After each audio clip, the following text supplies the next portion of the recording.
Good morning all of you. सारे के सारे साथियों को नमस्कार। सभी को राधे राधे। कैसे हो सबके सब? बहुत अच्छे हो ना? और अपनी पढ़ाई भी अच्छे से कर रहे हो? तो स्वागत है एक बार फिर से आपका आज कम्युनिटी की दुनिया में। तो आज की क्लास में अपन एक बहुत ही इम्पोर्टेंट टॉपिक पढ़ने जा रहे हैं जिसका नाम है फैमिली प्लानिंग। क्या नाम है? Family planning. यानी कि ये जो फैमिली प्लानिंग टॉपिक है ये आपकी कम्युनिटी में आप ऐसे मान लो कि सबसे इम्पोर्टेंट टॉपिक है। जैसे कुछ टॉपिक होते हैं वो बहुत ही इम्पोर्टेंट होते हैं, उनमें से ही एक अपना है फैमिली प्लानिंग। और जो फैमिली प्लानिंग ये जो टॉपिक है इस टॉपिक को आपको बहुत ध्यान से पढ़ना है। ये आपकी एग्जाम में फैमिली प्लानिंग से एक ना एक क्वेश्चन जरूर आता है। प्लस जो आपकी कंपटीशन की एग्जाम होती है आगे, आपको सिर्फ ओनली नर्सिंग पास करना ही तो आपका एम नहीं है, नौकरी लगना भी है। तो जो आपकी कंपटीशन की एग्जाम होती है उनमें से भी हर एग्जाम में आपको एक क्वेश्चन तो मिलेगा ही इस टॉपिक से, चाहे वो किसी ना किसी तरीके से, चाहे वो चेंज करके पूछ लो, लेकिन फैमिली प्लानिंग से एक क्वेश्चन मिलता ही है। ठीक है, तो बहुत इंपॉर्टेंट है, बहुत ध्यान से पढ़ना है। क्या? Family planning. तो फैमिली प्लानिंग के बारे में सबसे पहले अपन पढ़ते हैं फैमिली प्लानिंग की डेफिनेशन। इसकी परिभाषा क्या होती है? तो फैमिली प्लानिंग आप किसको बोलते हो? फैमिली का मतलब क्या हो गया? परिवार। प्लानिंग का मतलब अपन एक तरह से क्या बोलते हैं? अपन अपना प्लान कर रहे हैं, कुछ सोच रहे हैं उसके बारे में, अपन आगे के लिए किसी चीज की जैसे प्लानिंग करते हो।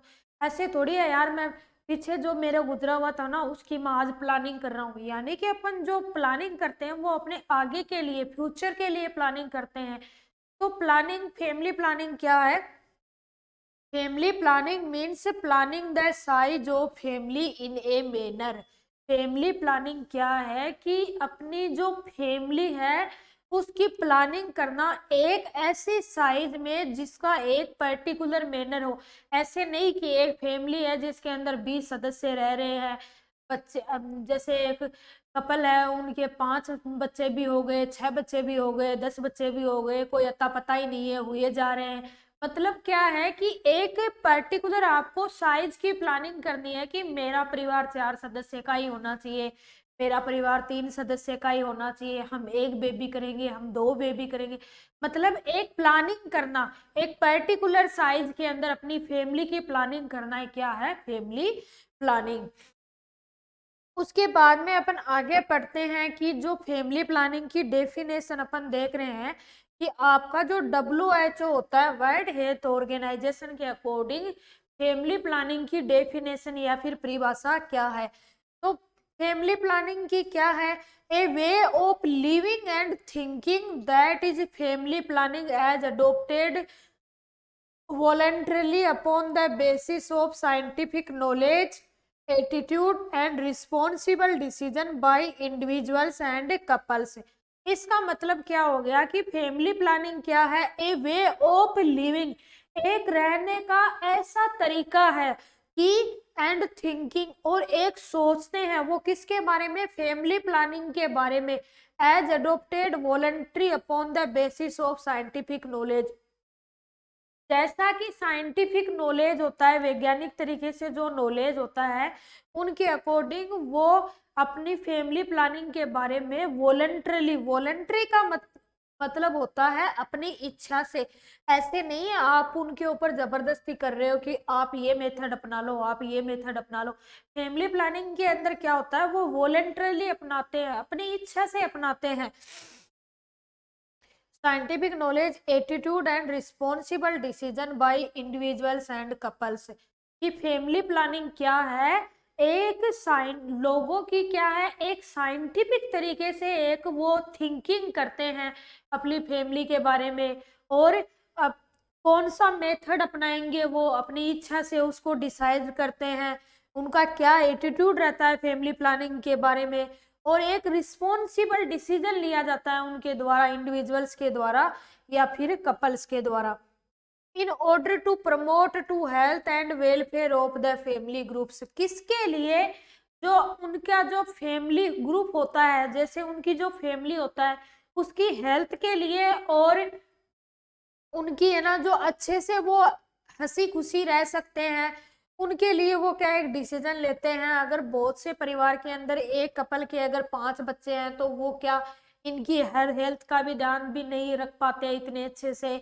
वहीं अगर 2 बच्चे हैं तो उनका अच्छे से वो ध्यान भी रख पाते हैं, हर चीज उनको अच्छे से प्रोवाइड कर पाते हैं।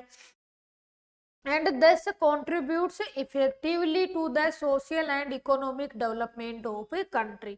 और अपने परिवार के साथ साथ अपन बोलते हैं ना, खुद का विकास देश का विकास, अपने परिवार के साथ साथ एक देश का भी ध्यान रखते हैं कि एक देश का भी क्या होना चाहिए, डेवलपमेंट होना चाहिए।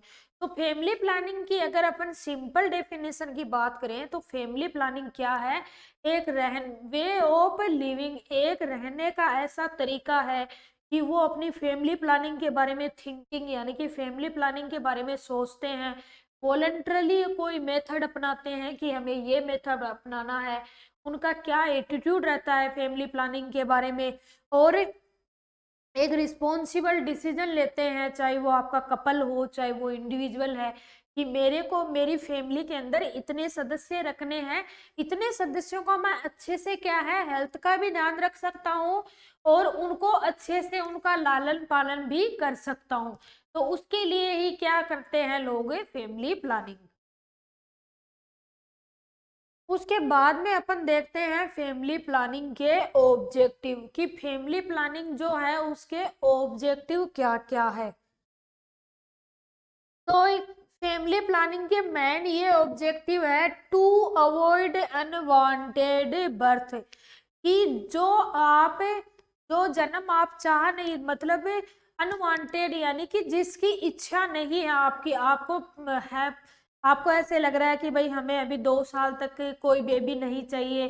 तो जैसे अगर बाई चांस अगर आपके जैसे प्रेग्नेंट हो गए तो वो एक आपके लिए क्या हो गई, एक तरीके की अनवांटेड प्रेगनेंसी हो गई, आप उसको चाह नहीं रहे थे, आपने उसके बारे में प्लानिंग नहीं किया था कि हाँ भाई हमें इस टाइम अभी बच्चा चाहिए।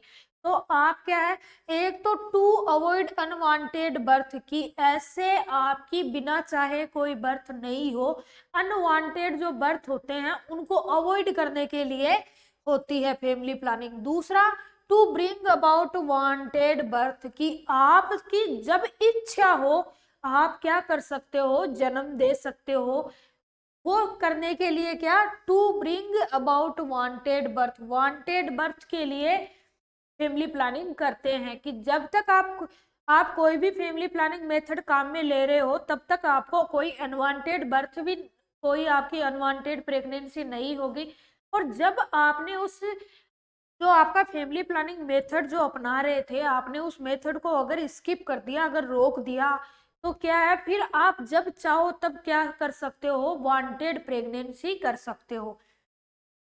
To regulate the interval between the pregnancy, अगर 2 बच्चों के बीच में अपन देखते हैं कि 2 बच्चों के बीच में अपन सुनते हैं 3 साल का अंतराल होना चाहिए, 5 साल का अंतराल होना चाहिए, तो वो एक जो अंतराल आपको प्रेगनेंसी के बीच में करना है उसको करने के लिए, और क्या, to determine the number of children in the family, की मेरी फैमिली के अंदर 2 बच्चे ही होंगे। तो अपनी फैमिली के अंदर जो नंबर ऑफ चिल्ड्रन को डिटरमाइन करने के लिए इसके ऑब्जेक्टिव होते हैं। तो क्या क्या ऑब्जेक्टिव होते हैं बोलो, देखे सबसे पहला क्या ऑब्जेक्टिव होता है, अवॉइड अनवांटेड बर्थ, एक तो अनचाहे बर्थ नहीं हो और जब चाहो तब बर्थ हो जाए, कितनी अच्छी बात है, अनचाहे बर्थ भी नहीं हो और जब चाहे तब बर्थ भी हो जाए, यानी कि अनवांटेड बर्थ को अवॉइड भी करने के लिए और जो वांटेड बर्थ है उनको करने के लिए, और 2 बच्चों के बीच में, 2 प्रेगनेंसी के बीच में एक इंटरवल रेगुलेट करने के लिए, और सबसे लास्ट में क्या है, अपनी फैमिली में बच्चों की संख्या को डिटरमाइन करने के लिए। उसके बाद में आपका है एस्पेक्ट्स ऑफ फैमिली प्लानिंग, कि जो फैमिली प्लानिंग होता है उसका एस्पेक्ट यानी कि किसको बोलते हो आप, आयाम को, कि जो फैमिली प्लानिंग होता है उसके एस्पेक्ट यानी कि उसके आयाम क्या क्या होते हैं। तो family planning and health are closely interrelated in a highly populated and developing country like India, कि जो फैमिली प्लानिंग है, जो अपन फैमिली प्लानिंग जो सर्विसेज अपनाते हैं वो बहुत क्लोजली रिलेटेड होती है किससे, जो अपनी नेशन, जो अपनी राष्ट्रीय जो हेल्थ स्वास्थ्य होता है उनसे बहुत क्लोजली रिलेटेड होता है। और जहाँ पे जो अपनी डेवलपिंग कंट्री है, जो विकासशील जो देश है, विकासशील जो देश है जैसे कि अपना इंडिया है, family planning affect the health services to the large extent. कि जो फैमिली प्लानिंग है ना वो बहुत लार्जली, बहुत बड़े पैमाने पे क्या करता है, आपकी जो हेल्थ है उसको अफेक्ट करता है। अगर सपोज करो, अगर एक परिवार के अंदर 50 सदस्य हैं तो जो गवर्नमेंट है वो 50 वालों को कितनी क्या सुविधाएं दे पाएगी, कितनी क्या हेल्थ फैसिलिटी दे पाएगी। वहीं अगर एक फैमिली के अंदर 10 सदस्य हो तो उन 10 सदस्यों को अच्छे से हेल्थ फैसिलिटी आ जाएगी। तो क्या है कि जो अपनी डेवलपिंग कंट्री होती है ना उसके अंदर जो फैमिली प्लानिंग है ना वो एक बहुत ही इम्पोर्टेंट एस्पेक्ट होता है। हेल्थ से भी ये एक डायरेक्टली रिलेटेड होता है। Some of aspect being effected by family planning are discussed here. कि कुछ ऐसे एस्पेक्ट है जिसको अपन आगे डिस्कस कर रहे हैं। सबसे पहले आपका आता है एक अफेक्ट, आपका एस्पेक्ट आता है हेल्थ एस्पेक्ट। क्या आता है? Health aspect. और हेल्थ एस्पेक्ट के अंदर सबसे पहले आता है हेल्थ ऑफ वुमन। किसकी हेल्थ? वुमन की health. Pregnancy can be dangerous for woman. Pregnancy क्या है, कभी कभी जो महिलाएं होती है जैसे अगर कोई कॉम्प्लिकेशन है तो डेंजरस भी साबित हो सकती है। और क्या है, maternal mortality rate and morbidity rate can be reduce significantly by the use of family planning services. कि जो आपकी मेटरनल मोर्टेलिटी रेट है, जो मातृ मृत्यु दर है, उसको भी आप क्या कर सकते हो, कम कर सकते हो। किसके द्वारा? फैमिली प्लानिंग सर्विसेज को अपना के कम कर सकते हो। Protection from unwanted pregnancy. जो महिलाएं जो होती हैं उनको क्या है, अनवांटेड प्रेगनेंसी से प्रोटेक्शन मिलता है। Reduce the number of birth spacing और इंटरवल इन द बर्थ। जो आपको पता है कि जो फीमेल है वो कोई मशीन थोड़ी है जो बच्चों को बर्थ दिए जा रही है, उनकी हेल्थ पे भी इफेक्ट पड़ता है। तो फैमिली प्लानिंग सर्विसेज से क्या होता है, वो जो बर्थ है उसको भी वो रिड्यूस कर सकती है, प्लस दो बच्चों के बीच में इंटरवल भी बना सकती है। और क्या है, आपके स्पेस और इंटरवल भी कर सकती है दो बच्चों के बीच में। And by explaining the significance of age of pregnancy. और अपन क्या है, फैमिली प्लानिंग जो मेथड है उसके द्वारा अपन जो फीमेल है उसको आप ये भी बता सकते हो कि आपको किस उम्र में क्या है प्रेगनेंसी करनी है। ऐसे नहीं है कि आपकी 18 साल की शादी की, आप 18 साल की शादी करते ही क्या है आपने प्रेगनेंसी कर ली। यानी कि अपन एक पर्टिकुलर एज भी बताते हैं उनको, बेनिफिट बताते हैं कि अगर कम उम्र में प्रेगनेंसी हो जाएगी तो आपको खतरा हो सकता है। यानी कि अपन उनको बेनिफिट भी बता सकते हैं एज के भी। The mothers can be protected from unnecessary pregnancy and many health problem. जो अननेसेसरी है, जिसकी भाई आवश्यकता ही नहीं है, उस प्रेगनेंसी को क्या कर सकती है, वो अवॉइड कर सकती है और बहुत सारी हेल्थ प्रॉब्लम को भी अवॉइड कर सकती है। तो सबसे पहला क्या था अपना हेल्थ एस्पेक्ट। हेल्थ एस्पेक्ट में सबसे पहले अपन ने किसकी हेल्थ पढ़ी थी, बोलो? Health of woman. की जो वुमन होती है, फीमेल होती है, उनकी हेल्थ पे कैसे असर पड़ता है फैमिली प्लानिंग से। तो एक तो क्या है, जो कभी कभी प्रेगनेंसी महिलाओं के लिए डेंजरस भी साबित होती है। दूसरा अपन ने क्या है, फैमिली प्लानिंग से अपन मेटरनल मोर्टेलिटी रेट को भी कम कर सकते हैं। उसके बाद में क्या है, वो अनवांटेड प्रेगनेंसी से भी उनको प्रोटेक्शन मिलता है। के बाद में क्या है, नंबर ऑफ बर्थ को भी कम कर सकते हैं, बच्चों के बीच में स्पेस भी दे सकते हैं, इंटरवल भी दे सकते हैं। आप उनको एक पर्टिकुलर उम्र भी बता सकते हो कि इस उम्र के अंदर आप अगर प्रेगनेंसी करते हो तो वो आपके लिए सेफ रहेगी। उसके बाद में अगला आपका था हेल्थ ऑफ चिल्ड्रन। भाई सिर्फ आप फैमिली प्लानिंग से ऐसे नहीं है कि सिर्फ एक फीमेल की हेल्थ को ही बचा रहे हो, आप एक बच्चे की हेल्थ को भी कैसे प्रोटेक्ट कर रहे हो इसको अपन देख रहे हैं। Family planning is very important for growth and development of children. Family planning जो है वो बच्चों के जो ग्रोथ एंड डेवलपमेंट होता है उसके लिए भी बहुत इंपॉर्टेंट होता है। कैसे इंपॉर्टेंट होता है भाई, जैसे ऐसे सोच के देखो, एक बच्चे की अपन ये मानते हैं कि 5 साल तक उसका क्या है, मेनली ग्रोथ एंड डेवलपमेंट अपन मानते हैं कि 5 साल तक एक बच्चे का ग्रोथ एंड डेवलपमेंट हो रहा है। अब हुआ क्या कि ये बच्चा पैदा हुआ था, इसके दूसरे साल ही क्या किया कि दूसरा बच्चा पैदा हो गया। अब ये जो मदर है ये बेचारी इस बच्चे का ख्याल रखेगी या फिर ये जो दूसरा जो नन्ही सी जान अभी नई आई है इसका ख्याल रखेगी। यानी कि क्या है कि अपन फैमिली प्लानिंग से अपन ने पढ़ चुके हैं अपन पीछे कि फैमिली प्लानिंग से अपन दो बच्चों के बीच में स्पेस भी दे सकते हैं भाई, कम से कम 3 साल का अंतराल होना चाहिए या फिर 5 साल का अंतराल होना चाहिए।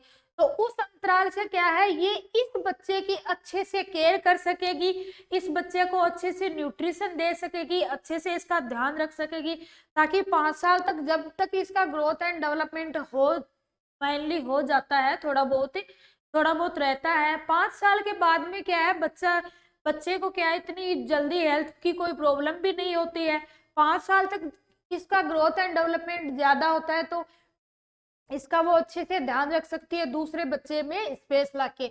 अगर फैमिली प्लानिंग सर्विसेज नहीं होती तो ये बच्चा जब पैदा हुआ, इसके 1 साल बाद में जब दूसरा बच्चा हो जाता तो ये इस बच्चे की हेल्थ पे भी इफेक्ट डालता। तो क्या है, एक बच्चे के ग्रोथ एंड डेवलपमेंट में भी बहुत इंपॉर्टेंट रोल प्ले करता है फैमिली प्लानिंग। दूसरा, children get good nourishment in small family and their physical and mental growth is also better. यानी कि आप ये सोच के देखो, मैं बार बार आपको बोल रही हूँ, एक कपल है जिनके 5 बच्चे हैं। अब सपोज करो अगर वो 1 केजी संतरा लेके आए घर पे, अगर 1 केजी ऑरेंज लेके आए, भाई कमाने वाला तो वो बेचारा एक पिता ही तो है ना, वो तो ऐसे थोड़ा ना है कि वो उसकी इनकम तो वो ही है। अब इधर ही ये बच्चे 5 हो गए तो ये 1 केजी ऑरेंज कितनी कितनी आपको पता है कितनी कितनी आएंगी हर बच्चे के। वहीं अगर ये 1 केजी ऑरेंज लेके आ रहे हैं, इधर इनकी फैमिली में ओनली एक ही बच्चा है या फिर ओनली 2 ही बच्चे हैं, तो उनको क्या है, अच्छे से वो डिवाइड हो जाएंगी इनके अंदर, यानी कि उनको अच्छे से काम में आ जाएंगी। यानी कि क्या है कि जो अगर जो बच्चा होता है ना, वो छोटे परिवार के अंदर अपना न्यूट्रिशन भी अच्छे से ले पाता है और उसकी फिजिकल और जो मेंटल ग्रोथ भी अच्छे से हो पाती है। फिजिकल ग्रोथ तो न्यूट्रिशन लेगा तब ऑलरेडी होगी अच्छी, मेंटल ग्रोथ भी अच्छी होगी। ज्यादा बच्चे होंगे तो आपस में क्या है, ज्यादा ऐसे लड़ाई झगड़े करते रहते हैं, मेरे को ये मिल गया, उसको तो ये दे दिया, मेरे को ये नहीं दिया। अपन ने सुना है ना, छोटा परिवार सुखी परिवार। यानी कि क्या है कि अगर स्मॉल फैमिली होगी तो एक बच्चे को भी हर चीज अच्छे से मिल जाएगी। दूसरा क्या है, उसके बाद में possibility of child death and children got infected by communicable disease is also reduce due to small family. अगर छोटा परिवार है, ज्यादा भीड़ भड़ाके वाला परिवार है, तो अगर एक कोई बीमार हुआ तो पूरा परिवार क्या है, जल्दी से बीमार हो जाएगा। लार्ज फैमिली में इन्फेक्शन का खतरा भी ज्यादा रहता है। अगर भाई छोटा परिवार है, अगर एक को इन्फेक्शन हुआ तो उसको तो कम से कम अपन सेपरेट भी रख सकते हैं। अब उधर आपके 50 का परिवार है, एक को क्या है, कोविड हो गया, अब आप किस किस को आइसोलेट करोगे, कमरे तो घर में 5 ही है। यानी कि क्या है, स्मॉल फैमिली के अंदर इन्फेक्शन के चांसेस भी कम रहते हैं। उसके बाद में अपन ने पढ़ा था इकोनॉमिक एस्पेक्ट। क्या, इकोनॉमिक एस्पेक्ट यानी कि आर्थिक स्तर। जो आर्थिक तरीके से एक फैमिली प्लानिंग का क्या बेनिफिट होता है उसको भी अपन पढ़े कि इकोनॉमिकली कैसे बेनिफिट होता है। Growth of individual community and economy is a nation can be achieved through success of family planning.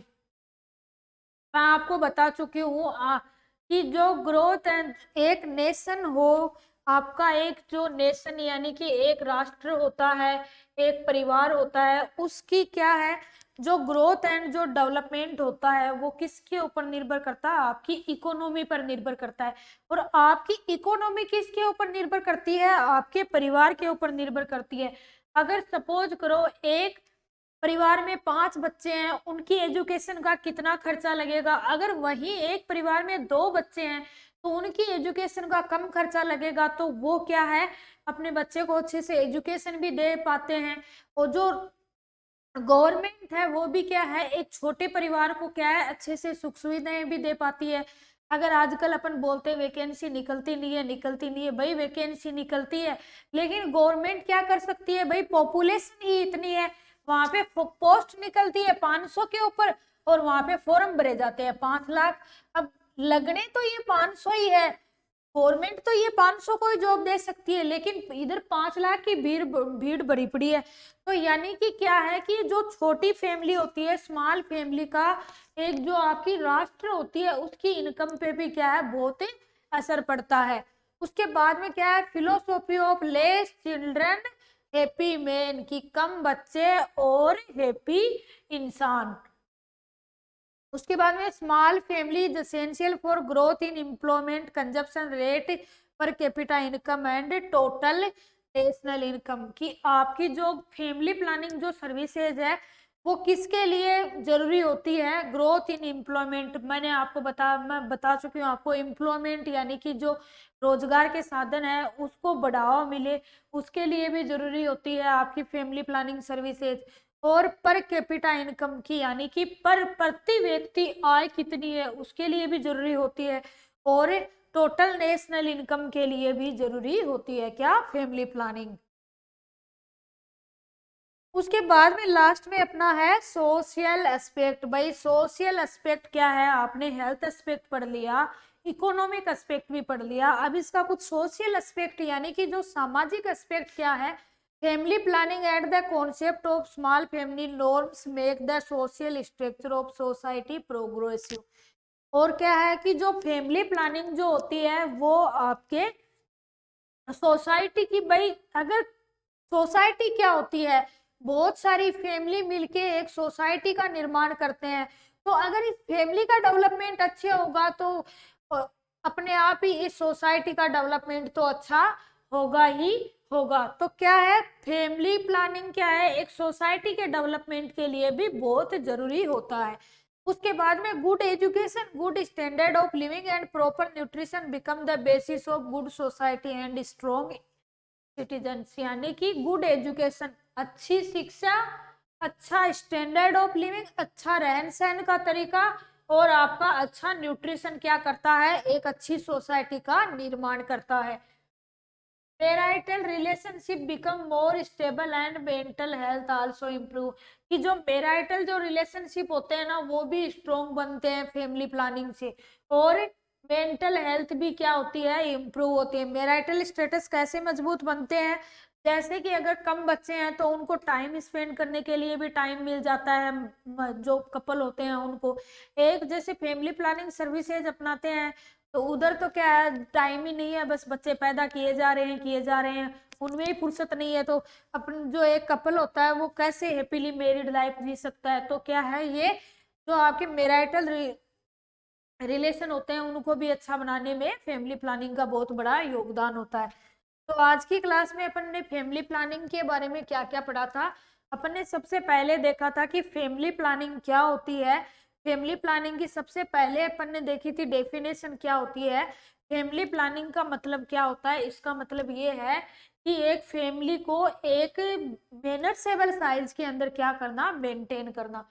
उसके बाद में अपन ने डेफिनेशन देखी थी फैमिली प्लानिंग की, कि डेफिनेशन क्या है, a way of living and thinking that is family planning as adopted voluntarily, यानी कि एक वे ऑफ लिविंग है, एक वे ऑफ थिंकिंग है, कि वो जो फैमिली प्लानिंग जो सर्विसेज है उनको वो वॉलंटरली यानी कि अपनी इच्छा से अडॉप्ट कर सकते हैं, अपना सकते हैं। दूसरा कि अपने साइंटिफिक नॉलेज, एटीट्यूड और responsible decision by individual and couple, एक वो क्या लेते हैं, एक रिस्पॉन्सिबल डिसीजन लेना है एक कपल के द्वारा। उसके बाद में क्या है, promote health and welfare to the family groups, और आपकी हेल्थ एंड वेलफेयर को प्रमोट करते हैं फैमिली प्लानिंग के द्वारा, और उसके साथ साथ आपका सोशल डेवलपमेंट और इकोनॉमिक डेवलपमेंट भी होता है कंट्री का। इसके बाद में अपन ने देखे थे इसके ऑब्जेक्टिव क्या क्या होते हैं, तो इसके ऑब्जेक्टिव बहुत इंपॉर्टेंट है, बहुत बार एग्जाम में ओनली ऑब्जेक्टिव से ही क्वेश्चन आ जाता है कि ऑब्जेक्टिव क्या क्या है। तो सबसे पहला क्या है, avoid unwanted birth, unwanted birth को तो अवॉइड करना, और वांटेड बर्थ को क्या करना, ब्रिंग करना। और एक क्या है, इंटरवल रेगुलेट करना, और जो आपके बच्चे हैं उनकी संख्या को रेगुलेट करना एक फैमिली में। उसके बाद में अपन ने पढ़े थे एस्पेक्ट ऑफ फैमिली प्लानिंग की, जो फैमिली प्लानिंग के एस्पेक्ट क्या क्या होते हैं। तो इसके अंदर अपन ने देखा था कि जो फैमिली प्लानिंग जो है वो आपकी हेल्थ पे क्या है, हेल्थ पे भी डायरेक्टली असर पड़ता है। फैमिली प्लानिंग का कैसे असर पड़ता है, अपन ने देखा था कि हेल्थ एस्पेक्ट में अपन ने देखा था। अब ये हेडिंग आप पहले हेडिंग याद रख लो। सबसे पहले अपन ने क्या देखा है, कौन सा एस्पेक्ट देखा है, हेल्थ एस्पेक्ट। हेल्थ एस्पेक्ट में अपन ने क्या देखा था, सबसे पहले तो अपन ने देखा था कि मदर मेटरनल हेल्थ की, माँ की हेल्थ पे क्या असर पड़ता है। उसके बाद में हेल्थ ऑफ चिल्ड्रन, बच्चे की हेल्थ पे क्या असर पड़ता है। उसके बाद में अपन ने क्या देखा था, इकोनॉमिक एस्पेक्ट, और लास्ट में क्या देखा था, सोशल एस्पेक्ट। तो सबसे पहला कौन सा था, बोलो, हेल्थ एस्पेक्ट। हेल्थ में किस किस की हेल्थ, माँ और बच्चे दोनों की हेल्थ। उसके बाद में इकोनॉमिक एस्पेक्ट और बाद में सोशल एस्पेक्ट। तो हेल्थ एस्पेक्ट में अपन ने देखा हेल्थ ऑफ वुमन के अंदर क्या देखा था अपन ने, कि प्रेगनेंसी कभी कभी कुछ महिलाओं के लिए डेंजरस साबित हो सकती है। फैमिली प्लानिंग से आप मेटरनल मोर्टेलिटी रेट और मोर्बिडिटी रेट को भी क्या कर सकते हो, कम कर सकते हो। उसके बाद में क्या है, अनवांटेड प्रेगनेंसी से क्या मिलता है, छुटकारा मिलता है। एक स्पेस डेवलप कर सकते हो बच्चों के बीच में। और जो आपकी अननेसेसरी प्रेगनेंसी और बहुत सारी हेल्थ प्रोग्राम से भी क्या मिलता है, छुटकारा मिलता है। उसके बाद में अपन ने देखा था हेल्थ ऑफ चिल्ड्रन की, बच्चों की हेल्थ पे क्या अफेक्ट होता है। तो हेल्थ ऑफ चिल्ड्रन में अपन ने देखा कि family planning is very important for growth and development of children की। जो फैमिली प्लानिंग जो होता है वो बच्चों के ग्रोथ एंड डेवलपमेंट के लिए बहुत इंपॉर्टेंट होता है।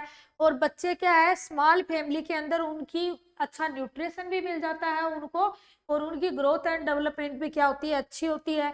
और पॉसिबिलिटी ऑफ चाइल्ड डेथ, जो बच्चे की जो मृत्यु है वो भी कम होती है, क्योंकि कम्युनिकेबल जो डिजीज होती है उनके भी कम चांसेस रहती है छोटी फैमिली में। उसके बाद में अपन ने देखे थे इकोनॉमिक एस्पेक्ट में, तो अपन ने क्या देखा था कि एक इंडिविजुअल की ग्रोथ, एक कंट्री की ग्रोथ और एक ओवरऑल अपने एक नेशन की ग्रोथ किसके ऊपर निर्भर करती है, फैमिली प्लानिंग के ऊपर निर्भर करती है। उसके बाद में जो स्मॉल फैमिली होती है ना, वो उसके उससे क्या है, ग्रोथ और एम्प्लॉयमेंट के लिए भी, पर कैपिटा इनकम के लिए भी और टोटल नेशनल इनकम के लिए भी फैमिली प्लानिंग बेनिफिट होता है। उसके बाद में अपन ने देखा था सोशल एस्पेक्ट में, अपन ने क्या देखा था, आपको पता है कि सोसाइटी क्या है, बहुत सारी सोसाइटी की यूनिट होती है एक फैमिली। फैमिली से मिलकर सोसाइटी बनती है, तो अगर फैमिली का विकास होगा तो सोसाइटी का भी विकास से होगा। तो स्मॉल फैमिली से क्या है, सोशल स्ट्रक्चर भी अच्छी बनती है।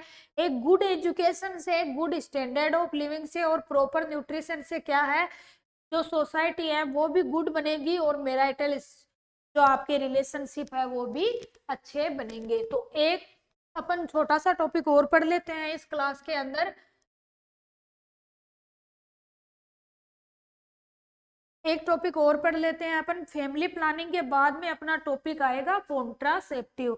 आप सबको पता है फैमिली प्लानिंग के अंदर कॉन्ट्रासेप्टिव का तो बहुत ज्यादा रोल होता है।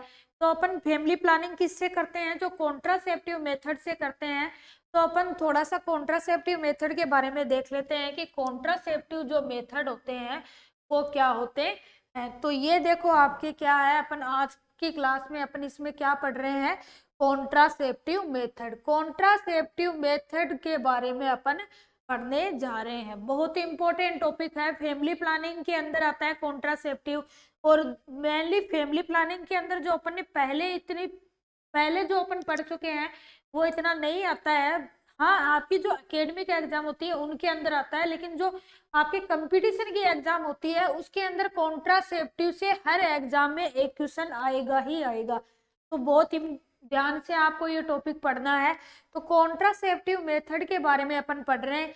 ये देखो, ये एक फैमिली है, ये फैमिली प्लानिंग की ये फोटो है। ये दो कपल दिखाई दे रहे हैं आपको, और इनके हाथ में ये ऐसे एक फोटो है कि हम दो तो ऐसे कपल है, दो तो हम खुद है, और ये दो क्या है, हमारे बच्चे हैं। तो इनकी ही प्लानिंग क्या है, आपकी फैमिली प्लानिंग है। तो ये आप देख लो, ये ही आपकी क्या है, फैमिली प्लानिंग है। उसके बाद में अपन देखते हैं कि कॉन्ट्रासेप्शन मेथड, आपका कॉन्ट्रासेप्टिव मेथड क्या होता है। तो contraception method helps to regulate fertility and these are technique for birth control. In other words the fertility regulation can be termed as contraception. यानी कि इसका मतलब क्या है, कॉन्ट्रा का मतलब क्या होता है, रोकना। कॉन्ट्रा वर्ड कहीं जहां भी आता है उसका मतलब अपन देखते हैं, कॉन्ट्रा का मतलब क्या होता है, रोकना। और सेप्शन, सेप्शन जैसे अपन देखते हैं ना, अपन एक वर्ड पढ़ते हैं ना कॉन्सेप्शन, क्या कॉन्सेप्शन का मतलब क्या हो गया, वो जैसे फर्टिलाइजेशन हो गया, जाइगोट बन गया। तो कॉन्ट्रा का मतलब रोक रहा है, सेप्शन का मतलब किसको रोक रहा है, ये आपका जो एक प्रेगनेंसी हो रही थी, एक जो आपका रिप्रोडक्शन हो रहा था, उसको क्या है, ये रोक रहा है, कॉन्ट्रासेप्शन। तो कॉन्ट्रासेप्शन क्या है, contraception method helps to regulate fertility. Contraception method किसके लिए, किसमें हेल्प करता है, अपनी रेगुलेट फर्टिलिटी, आपकी फर्टिलिटी है उसको रेगुलेट यानी कि नियंत्रित करने में हेल्प करता है। पता है सबको कि भाई हाँ आपकी फर्टिलिटी बहुत ज्यादा है, लेकिन थोड़ा इस पे कंट्रोल करो, किसके द्वारा, फैमिली प्लानिंग के द्वारा। तो कॉन्ट्रासेप्शन क्या करता है, फर्टिलिटी को रेगुलेट करता है।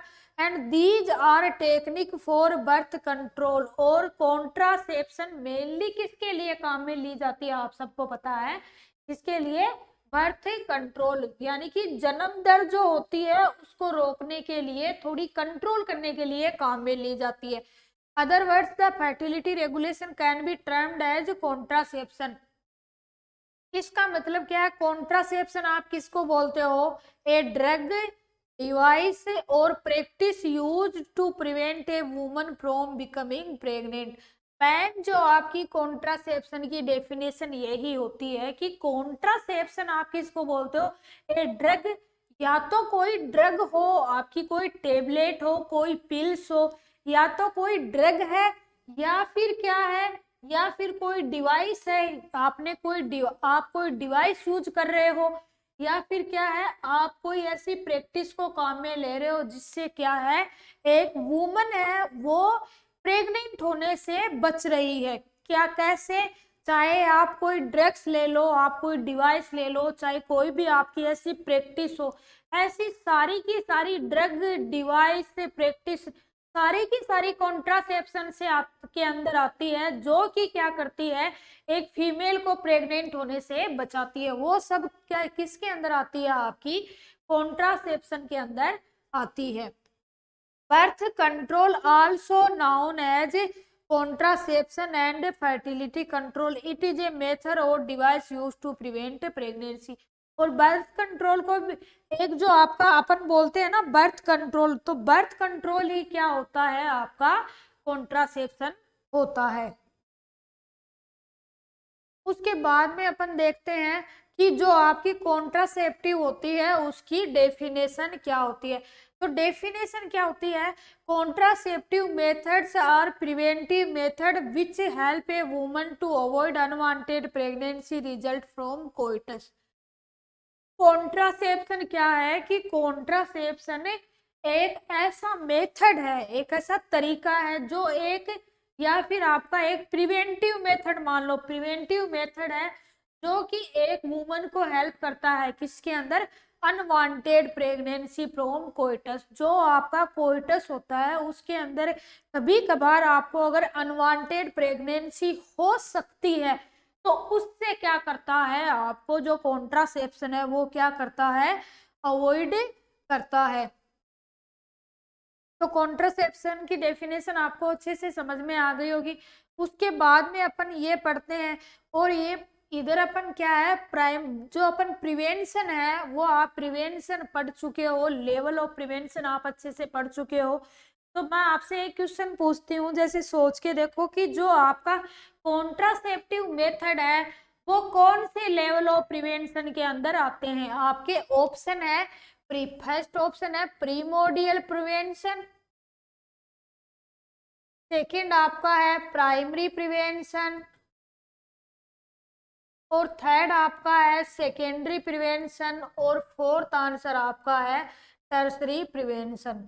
बहुत बार आपकी कंपटीशन की एग्जाम में ये क्वेश्चन आता है कि जो कॉन्ट्रासेप्टिव मेथड होता है, जो कॉन्ट्रासेप्शन होता है, वो आपकी कौन से लेवल ऑफ प्रिवेंशन के अंदर आता है।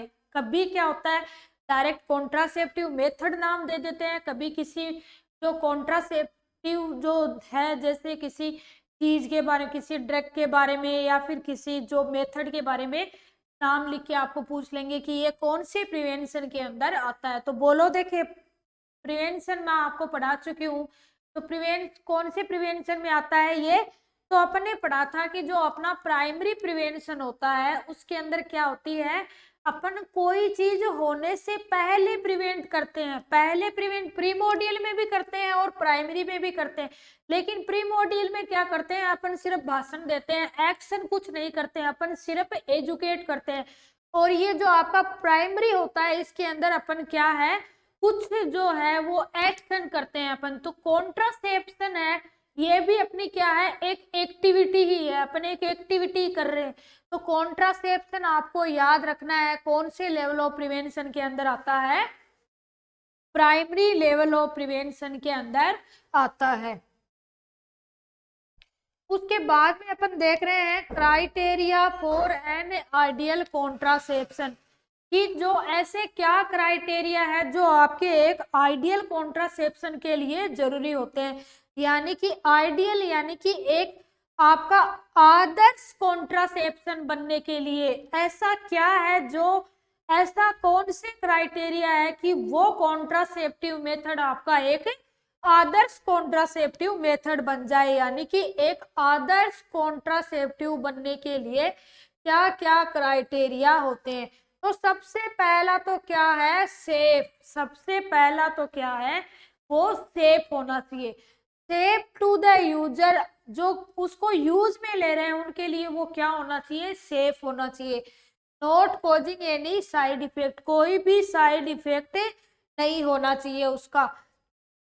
उसके बाद में क्या है, सबसे पहला क्या क्राइटेरिया है, सेफ होना चाहिए। जो उसको यूज में ले रहा है उसके कोई भी साइड इफेक्ट नहीं होने चाहिए उसको, यानी कि वो सेफ होना चाहिए। दूसरा क्या है, इफेक्टिव होना चाहिए। भाई चलो कोई बात नहीं है, सेफ है, कोई साइड इफेक्ट नहीं है, लेकिन अगर वो इफेक्टिव ही नहीं है तो वो क्यों यूज करेगा अगला उसको। तो क्या है, दूसरा वो इफेक्टिव होना चाहिए। यानी कि इफेक्टिव यानी कि क्या होना चाहिए, प्रभावी होना चाहिए। तो it is effective to prevent conception from the period of individual intents, यानी कि वो आपके कॉन्सेप्शन को क्या है, कॉन्सेप्शन को जो आपका रिप्रोडक्शन है उसको प्रिवेंट करने के लिए इफेक्टिव होना चाहिए। उसके बाद में क्या है, it also mean that is reliable, यानी कि रिलायबल यानी कि विश्वसनीय होना चाहिए। ऐसे नहीं है कि भाई आप तुक्के लगा रहे हो कि हाँ प्रेगनेंसी जो है वो अवॉइड हो सकती है। रिलायबल होना चाहिए यानी कि विश्वसनीय होना चाहिए। तो सबसे पहला तो क्या क्राइटेरिया था, सेफ होना चाहिए। जो यूज कर रहा है उसके लिए वो क्या होना चाहिए, सेफ होना चाहिए। दूसरा क्या है, वो इफेक्टिव होना चाहिए कि उससे प्रेगनेंसी नहीं हो। और क्या है आपका, रिलायबल यानी कि विश्वसनीय होना चाहिए। उसके बाद में आपका क्या है, असेप्टेबल होना चाहिए। असेप्टेबल यानी कि आप उसको एक्सेप्ट कर रहे हो, भाई सेफ भी है, रिलायबल भी है, लेकिन आपके किस काम का जब आप उसको एक्सेप्ट ही नहीं कर पा रहे हो। आप बोल रहे हो चलो होगा, सेफ भी होगा, रिलायबल भी होगा, लेकिन हम नहीं कर रहे हैं इसको एक्सेप्ट, यानी कि वो एक्सेप्टेबल भी होना चाहिए, लोगों के द्वारा उसको एक्सेप्ट भी करना चाहिए। It is acceptable to the woman या फिर यूजर, कि जो यूजर होते हैं उनके द्वारा क्या होना चाहिए, वो एक्सेप्टेबल होना चाहिए। It does not interfere with cultural practice and it not force upon user, कि आपकी जो कल्चरल प्रैक्टिस होती है, आपकी जैसे आपके रीति रिवाज होते हैं, कस्टम्स होते हैं, उनके ऊपर वो क्या है, कोई ऐसे अफेक्ट नहीं करना चाहिए उनको। फिर और क्या है, उसका कोई फोर्स नहीं होना चाहिए कि आप उसको यूज ही करो। उसके बाद में क्या है, इनएक्सपेंसिव। इनएक्सपेंसिव का मतलब क्या है, सस्ता होना चाहिए। कैसा होना चाहिए? इनएक्सपेंसिव का मतलब सस्ता होना चाहिए। It should B low cost but safe. Low cost में होना चाहिए बट क्या होना चाहिए? सेफ होना चाहिए। ऐसे नहीं है आप सस्ती चीज लाके दे दी वो सेफ ही नहीं है। लो कॉस्ट का भी होना चाहिए प्लस उसके साथ साथ सेफ भी होना चाहिए। उसके बाद में क्या है? Simple to administer. बाद में क्या है? Simple to administer. भाई सेफ भी है, चलो ठीक है, सेफ भी है, कोई उसके साइड इफेक्ट भी नहीं है, इफेक्टिव भी है, रिलायबल भी है और सस्ता भी है, इनएक्सपेंसिव भी है, आपके जो है एक्सेप्टेबल भी है। लेकिन आप उसको यूज में ले ही नहीं पा रहे हो, आपको यूज में ही नहीं लेना आता, तो आपके किस काम का वो? यानी कि क्या होना चाहिए? Simple to administer. यूज करने के अंदर क्या होना चाहिए? वो सिंपली होना चाहिए। ऐसे नहीं है कि भाई चलो ठीक है सस्ता भी है और क्या है आप एक्सेप्ट भी कर रहे हो, इफेक्टिव भी है, सेफ भी है, लेकिन रोज रोज यूज करने के लिए आपको क्या है किसी मेडिकल जो प्रोफेशनल जो पर्सन होते हैं उनको बुलाने की जरूरत पड़ रही है। यानी कि सिंपल टू एडमिनिस्टर होना चाहिए। It should be easy to use such as temporary method which need to be use daily. यानी कि आप अगर डेली बेसिस पे उसको यूज में लेना चाहो तो वो क्या है आपको इजीली यूज हो जाना चाहिए। उसके बाद में क्या है? The method which are difficult to use and understood are inconvenient such as diaphragm. कुछ ऐसे मेथड होते हैं जिनको आप डेली यूज में लेते हो टेम्परेरी मेथड के रूप में, वो आपके इजी टू यूज होते हैं, इजीली यूज हो जाते हैं। लेकिन कुछ मेथड ऐसे भी होते हैं वो यूज करने में थोड़ी डिफिकल्ट होते हैं, जैसे कि डायफ्राम। क्या? डायफ्राम। डायफ्राम अपन आगे पढ़ने वाले हैं। तो इसके अंदर आज की क्लास में अपन ने क्या पढ़ा, एक बार उसकी फिर से अपन समरी कर लेते हैं कि आज की क्लास में अपन ने देखा था कि कॉन्ट्रा किसके बारे में पढ़ा था अपन ने? Contraceptive method. किसके बारे में पढ़ा था? कॉन्ट्रासेप्टिव मेथड के बारे में, कि जो कॉन्ट्रासेप्टिव मेथड है आप किसको बोलते हो। तो सबसे पहले ये मैंने एक फैमिली प्लानिंग का डायग्राम बताया था आपको कि ये क्या है, एक फैमिली प्लानिंग का डायग्राम है। उसके बाद में क्या है अपन देख रहे हैं कि कॉन्ट्रासेप्टिव मेथड क्या होता है। तो कॉन्ट्रासेप्टिव मेथड में अपने देखा था कि ए ड्रग डिवाइस और प्रैक्टिस, या तो एक ड्रग है या फिर एक डिवाइस है या फिर ऐसी प्रैक्टिस है जिसके द्वारा क्या हो रहा है, एक वुमन है वो प्रिवेंट हो रही है किससे? प्रेग्नेंट होने से।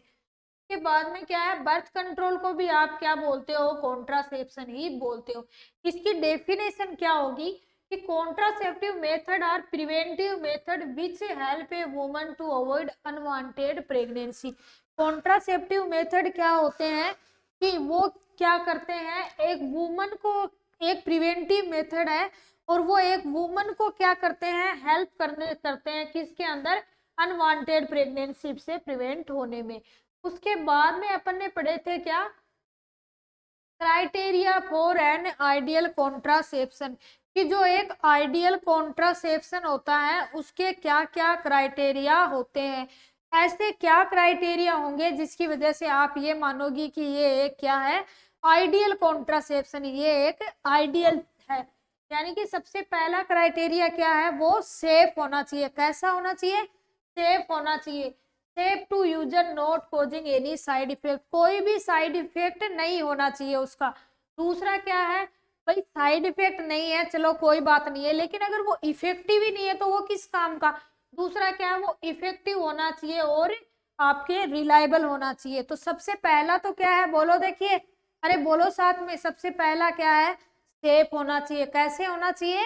सेफ होना चाहिए। दूसरा इफेक्टिव होना चाहिए। उसके बाद में एक्सेप्टेबल, आप उसको एक्सेप्ट कर रहे हो, एक्सेप्टेबल होना चाहिए। उसके बाद में क्या है? इनएक्सपेंसिव, यानी कि सस्ता होना चाहिए। और सबसे लास्ट में क्या है? सिंपल टू एडमिनिस्टर, या आप उसको सिंपली काम में ले सकते हो। तो thanks to all of you, आज की क्लास में अपन इतना ही पढ़ेंगे। Thank you.